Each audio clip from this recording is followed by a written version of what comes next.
If you look at what's happening with gold right now and treasuries, there's a inverse correlation. Gold is being increasingly held by central banks. Maybe gold is that canary in the gold mine for all this. And actually, we're predicting, I'm not sure what your stance on silver is, that silver's going to make some pretty momentous moves. You know, we're talking $300 silver. I always ask myself, if you're going to get to those kind of valuations, what's the context of the world around?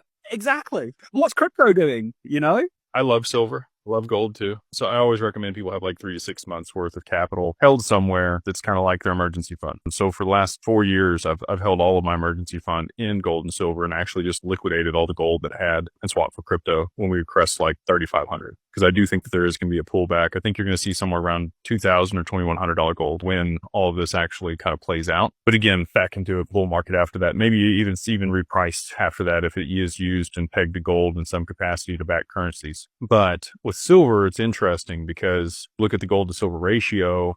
Historically, it's like a 40-1, and that would put silver very close to what the numbers you just talked about. And we're just now cresting $40. You know, back in the 80s, we had the Hunt brothers, do the silver squeeze and push it to $50 a piece. And since then, it's been in a prolonged bear market, actually suppressed by JP Morgan and many others that are able to spoof the market and have been fined multiple times for doing so. But you have to also think about production globally and how much silver is used in different capacities. I mean, your cell phone, solar panels, there's many other goods that require silver to actually function the way that they would like them to. And economically, if silver were to move to those valuations, you would need to replace that component across a ton of different hardware with something that was the same level of efficiency, but cheaper. You've got graphene, coming onto the scene here and a lot of companies working on that. I think that could be a replacement, but we're not there yet for silver. And so for it to move to those prices, I think it would cause mayhem across production